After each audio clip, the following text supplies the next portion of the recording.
বাবার আইন, দাদার আইন, চাচার আইন, খালুর আইন, ফুফার আইন, কার্ল মার্ক্সের আইন, লেনিনের আইন, পুতিনের আইন, ধর্মনিরপেক্ষতাবাদ, জাতীয়তাবাদ, সোশ্যালিজম, ক্যাপিটালিজম, মানব রচিত তন্ত্র মন্ত্রকে জুতো এবং ঝাঁটাপিটা করে বিদায় করে যতদিন পর্যন্ত কোরআন পার্লামেন্টে ঢুকাইয়া কোরআন দিয়ে বাংলাদেশ পরিচালিত না হবে ততদিন পর্যন্ত এই জমিনের ভেতরে শান্তি আসতে পারে না, পারে না, পারে না। সুতরাং বাংলাদেশ থেকে সমস্ত তন্ত্র মন্ত্রকে জুতো এবং ঝাঁটাপিটা করে কোরআন পার্লামেন্টে ঢুকাইয়া কোরআন দিয়ে বাংলাদেশ পরিচালিত হোক, এটাকে আপনারা চান? কারা কারা চান? দুটি হাত আল্লাহকে তুলে দেখান।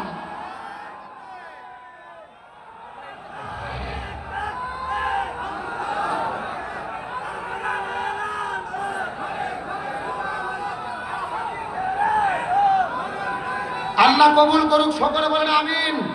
তার মানে সোজা কথা, জমিন যার আইন চলবে তার। আল্লাহর জমিনে আল্লাহর নীতি কায়েম করা ছাড়া শান্তি আসবে? আমরা বাবার নীতিতে দেশ পরিচালনা দেখেছি, চাচার নীতিতে দেখেছি, স্বামীর নীতিতে দেশ পরিচালনা দেখেছি, কারু নীতি শান্তি দিতে পারেনি। তার মানে বোঝা গেল বাংলাদেশে যতদিন পর্যন্ত কোরআনের নীতি কায়েম না হবে ততদিন পর্যন্ত এই জমিনে শান্তি আসতে পারে না। তাহলে চিৎকার করে বলতে হবে, রাসূলের জীবন আদর্শ মানা ফরজ করেছেন কে? আর জোরে বলেন। আমার বন্ধুগণ, মুসলমান ভাইরা, গভীর মনোযোগ লক্ষ্য করুন। কোন দিকে নজর নাই, কোন দিকে তাকাতাকি নাই।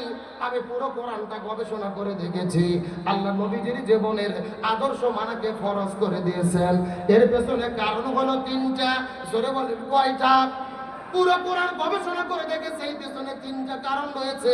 তার মধ্যে প্রথম নম্বর কারণটা কি, এই সম্পর্কে আমার আল্লাহ কোরআনের মধ্যে কত চমৎকার করে বলেন, লাকাদ কানা লাকুম ফি রাসূলিল্লাহি উসওয়াতুন হাসানাহ। সূরা আযাব 21 নম্বর পারা 19 নম্বর পৃষ্ঠার 2 নম্বর লাইন 21 নম্বর আয়াতে কারিমা তাফসীর ইবনে কাসিরের মধ্য থেকে বলতেছি। আল্লাহ বলে, পৃথিবীর মানুষেরা ভালো করে বোঝার চেষ্টা করো। তোমরা যদি দুনিয়ার মধ্যে শান্তি পেতে চাও, আখিরাতের মধ্যে তোমরা মুক্তি পেতে চাও, নবীর আদর্শ তোমাদের গ্রহণ করতে হবে। নবীর আদর্শ ধরা ছাড়া কোনো উপায়। এ গভীর মনোযোগ লক্ষ্য করুন। ইমাম বুখারী রহমাতুল্লাহ আলাইহি বুখারী শরীফ লেখার আগে এই জমিনের মধ্যে একটা কিতাব লিখেছিলেন, যেই কিতাবের নাম হলেন আল আদাবুল মুফরাদ।